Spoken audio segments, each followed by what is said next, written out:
నమస్కారం. మీరు చూస్తున్నారు ఆర్టీవీ హెల్త్. నేను సహస్ర. ఇంకొకటి ఏంటంటే మ్యామోగ్రఫీ అనగానే ఫస్ట్ చాలామంది భయపడతారు. ఈ రేడియేషన్ వలన ఇంకేదైనా సైడ్ ఎఫెక్ట్స్ వస్తాయా అని చెప్పేసి ఎందుకు లేనిపోని జబ్బు తెచ్చుకోవాలని వెళ్ళట్లేదు. ఇట్స్ ప్యూర్లీ మిస్నామర్ అంటే చాలా మిత్. భయపడతారు. ఇట్స్ ఎ లో డోస్ ఎక్స్రే. మనం కనుక 15 days నార్మల్ లైఫ్లో ఎంతైతే ఎక్స్పోజ్ అవుతున్నామో radiation, same dose of radiation మీరు ఎక్స్పోజ్ అవుతారు. So same dose of radiation మీరు ఎక్స్పోజ్ అవుతారు, ఎక్కువ కాదు. దీన్ని అందుకే మా మ్యామోగ్రఫీలో సైంటిఫిక్ టర్మ్ ఏంటంటే low dose X-ray of the breast. Okay sir, దాంట్లో చూస్తే మనకి డక్టల్ డిస్టార్షన్ ఉన్నాయా, ఏమైనా మైక్రో క్యాల్సిఫికేషన్స్ ఉన్నాయా, ఏదైనా గడ్డలాగా ఉందా, అవన్నీ కనపడతాయి అన్నమాట. దాన్ని పట్టేసి ఎక్కడైతే అనుమానం ఉందో ఆ అనుమానం నుంచి చిన్న ముక్క పరీక్ష తీస్తాం, బయాప్సీ తీస్తాం. బయాప్సీలో మనకి ఏంటో తెలుస్తుంది. ఒకవేళ కనుక సిస్ట్ ఉంటే వాటర్ తీసి పరీక్షకు పంపిస్తాం.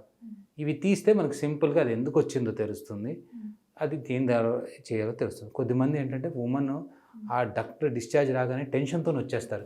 మేము ఎన్ని టెస్ట్లు చేసినా లేదు ఇంకా వస్తుంది, నాకు టెన్షన్ పడుతూనే ఉంటారు. ప్రెస్ చేస్తుంటే ఎక్కువ వస్తుంది అనేసి భయపడే వాళ్ళు ఎక్కువ మంది ఉన్నారు. అట్లాంటి వాళ్ళకి ఏం చేస్తామంటే చిన్నగా ఆ డక్ట్లోకి వైర్ లాంటిది పంపిస్తాం మేము. వైర్ లాంటిది పంపించేసి డక్టెక్టమీ అంటారు. అంటే ఆ వైర్ ఉన్న ఆ డక్ట్ ఎక్కడైతే ఉందో ఆ డక్ట్ను ఒక్కటే తీసేస్తాం, మొత్తం తీసేసి మళ్ళీ నార్మల్ సూచర్స్ వేస్తాం. అది పెరి ఏరియాలర్ అంటారు. అక్కడ మీకు సర్జరీ చేసినట్టు కూడా మనకు కనపడదు, అంత ఫైన్గా చేయొచ్చు మనం. ఇది ఎన్ని రోజుల procedure sir? It's a day care procedure. 1/2 hour మీరు మార్నింగ్ వస్తారు, సర్జరీ చేయించుకుంటారు, 2 hours అబ్జర్వేషన్ ఉంటారు, డిశ్చార్జ్ అయిపోతారు. ఇది పెద్ద ప్రొసీజర్ కాదు, డే కేర్ ప్రొసీజర్, చాలా చిన్న ప్రొసీజర్. కాకపోతే ఏంటంటే ఎక్స్పీరియన్స్ ఉండాలి, ఆ ఫైన్నెస్ ఉండాలి, ఆ డక్ట్ ఒక్కటి ఐడెంటిఫై చేయగలగాలి, దాంట్లో ప్రోబ్ పెట్టిగా అది ఎటు డైరెక్ట్ అవుతుందో మనం చెప్పగలగాలి, ఆ డైరెక్షన్లో మనం ప్రాపర్గా చేసుకుంటూ ఉండాలి. సో ఇదంతా విత్ ఎక్స్పీరియన్స్, అంటే experience doctor will able to perform in the day care. కొన్ని పేషెంట్స్కి ఏంటంటే ఓల్డ్ ఏజ్ పేషెంట్స్కి ఇట్లా ఉన్న వాళ్ళకి ఏంటంటే లోకల్లో కూడా చేస్తాం. అంటే మొత్తం బాడీ మొత్తం మత్తియం, అక్కడ వరకు మత్తి ఇచ్చేసి అది కూడా చేస్తూ ఉంటారు లోకల్లో. So it's not a major procedure, simple procedure. Okay, simple procedure. ఇదేంటి, చాలామంది టెన్షన్ పడుతుంటారు. డాక్టర్ నాకు డిశ్చార్జ్ రాగానే, నాకు పేషెంట్ ఉన్నారు, చెప్పాను almost she's very compliant patient, కాకపోతే కొద్దిగా టెన్షన్ పేషెంట్ కూడా. ప్రతిసారి వస్తుంది నిప్పుల్ డిశ్చార్జ్ అంటుంది. ఏం కాదమ్మా, మ్యామోగ్రఫీ తీసాం, everything is normal. Around 42 to 45 మధ్యలో ఉంటుంది. అంటే జనరల్గా ఈ సిమ్టమ్స్ ఏజ్ వాళ్ళకి కనిపిస్తుంటాయి, మీరు చూస్తుంటారు కదా? యూజువల్గా 40 తర్వాత చూస్తుంటామండి. ఇది 35, 40 తర్వాత చూస్తుంటాం. నేను వాళ్ళదైతే ఇది యాక్చువల్గా 23-26 మధ్యలో, అంటే 2 years బేబీ ఉన్న వాళ్ళకు కూడా ఉంటుంది, ఎందుకంటే డక్టల్ డైలటేషన్ ఉంటుంది కాబట్టి. సో నేను రీఅష్యూరెన్స్ ఇచ్చాను, మ్యామోగ్రఫీ చేయించాను. ఆమె టెన్షన్ భరించలేక యూజువల్గా ఇయర్లీ వన్స్ మ్యామోగ్రఫీ తీస్తాం. 6 monthsకే తీయించాను, ఏం లేదని ఆమెకు అష్యూరెన్స్ ఇవ్వడానికి. అయినా కానీ షీఈ్ నాట్ ఫీలింగ్ హ్యాపీ. నాకు బ్రెస్ట్ వస్తుంది, నేను నా పని చేసుకోలేకపోతున్నా, అంత క్రిపుల్. అంటే ఉమెన్ ఒకసారి అనుమానం పెట్టుకున్నారు అంటే ఆ అనుమానం అట్లే ఉంటుంది. So I advise them small surgery. వచ్చారు, సర్జరీ చేయించుకున్నారు, వెళ్ళిపోయారు. ఆ డక్టల్ ఎక్టేషన్ తీసారు, అది బయాప్సీకి పంపించాము. అది normal changes, breast changes, nothing to worry. Ductal papilloma వచ్చింది, హ్యాపీ. సో కొన్నిసార్లు పేషెంట్స్ కోసం కూడా కొన్ని సర్జరీస్ చేయాల్సింది వస్తుంటుంది పేషెంట్. ఎందుకంటే నేను ఆ సర్జరీ చేయకపోతే ఆమె హ్యాపీగా ఉండదు. ఆమె ఇంట్లో కూడా చాలా డిప్రెషన్గా, నాకు ఏదో అయిపోతుంది, నాకు ఏదో క్యాన్సర్ ఉంది లోపల అని డిప్రెషన్లోకి వెళ్ళిపోయింది.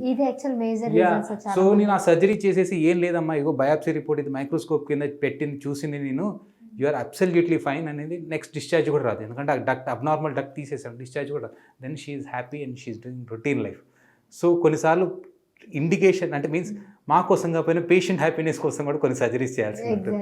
That is one of the ఏంటంటే ఈ bloody discharge and nipple discharge is one of the. Even insurance ఇచ్చిన చాలా మందికి నాట్ హ్యాపీ. డాక్టర్ గారు చెప్పారు కాకపోతే నాకు వస్తుంది, ఎందుకు వస్తుంది. But simple treatment is there, don't worry. Not breast discharge వచ్చినంత మాత్రం 100% క్యాన్సర్ కాదు. There are various other reasons, we can evaluate and we can treat. సరే, ఈ డిశ్చార్జ్ అనేది 2 nipples నుంచి వస్తుంటుంది అంటారా, ఒక్కొక్క నిప్పుల్ నుంచి? డిపెండ్స్, అది ఏ డక్ట్. 2 సైడ్ల డక్ట్ అబ్నార్మాలిటీ ఉంటే 2 సైడ్ల నుంచి వస్తుంటుంది. యూజువల్గా బైలేటరల్ డిశ్చార్జ్ అనేది అంత వరి అవ్వాల్సింది కాదు. మోస్ట్లీ అది ఫిజియలాజికల్ చేంజెస్ వల్ల వస్తుంది. క్యాన్సర్ ఉండే 2 sides వచ్చే వాళ్ళలో క్యాన్సర్ ఉండే అవకాశాలు చాలా తక్కువ ఉంటాయి. 1 side ఉండే వాళ్ళలో కొద్దిగా ఎక్కువ ఉంటాయి. పోస్ట్ మెనోపాజల్లో బ్రెస్ట్ డిశ్చార్జ్ వచ్చే వాళ్ళలో కొద్దిగా క్యాన్సర్ ఉండే అవకాశాలు ఎక్కువ ఉంటాయి. అంటే డిపెండ్స్. రైట్. సో నిజంగా ఇప్పుడు ఎవరికైతే చాలామంది నాకు తెలిసి ఎంతోమంది ఆల్రెడీ చూసే ఉంటారు. సో వాళ్ళందరూ అనుమానంతోనే ఇంట్లో చాలామంది పేరెంట్స్ చెప్పుకోకపోవడం, ఇంకొకరు చిన్నవాళ్ళైతే, పెద్దవాళ్ళైతే ఇంట్లో వాళ్ళకి చెప్పుకోకుండా వాళ్ళలో వాళ్ళు బాధపడుతూ ఉంటారు. సో ఏం సజెస్ట్ చేస్తారు సార్? ఒకవేళ ఇలాంటి ఫీల్ ఉంటే వాళ్ళని ఎలాంటి టెస్ట్ చేయమని చెప్తారు? డోంట్ వరీ అండి. ఒక్కసారి డాక్టర్ని కన్సల్ట్ అయితే మీ ప్రొఫైల్ అవన్నీ చూసుకొని సింపుల్ మ్యామోగ్రఫీ మీరు కొద్దిగా కనుక 30 ఇయర్స్ తక్కువ ఉంటే ఓన్లీ అల్ట్రాసౌండ్ చేసేసి మీకు ఏ ప్రాబ్లం ఉందో డిటెక్ట్ చేసేసి అది ట్రీట్ చేస్తే you will be happy. Okay, right sir. Thank you sir. Thank you so much. So ఇదేనండి. ఇంకా బ్రెస్ట్ క్యాన్సర్ గురించి చాలా విషయాలు తెలుసుకుందాం. సో నెక్స్ట్ వీడియోలో మళ్ళీ కలుద్దాం. Keep watching RTV health. నమస్తే సార్. నమస్తే అండి.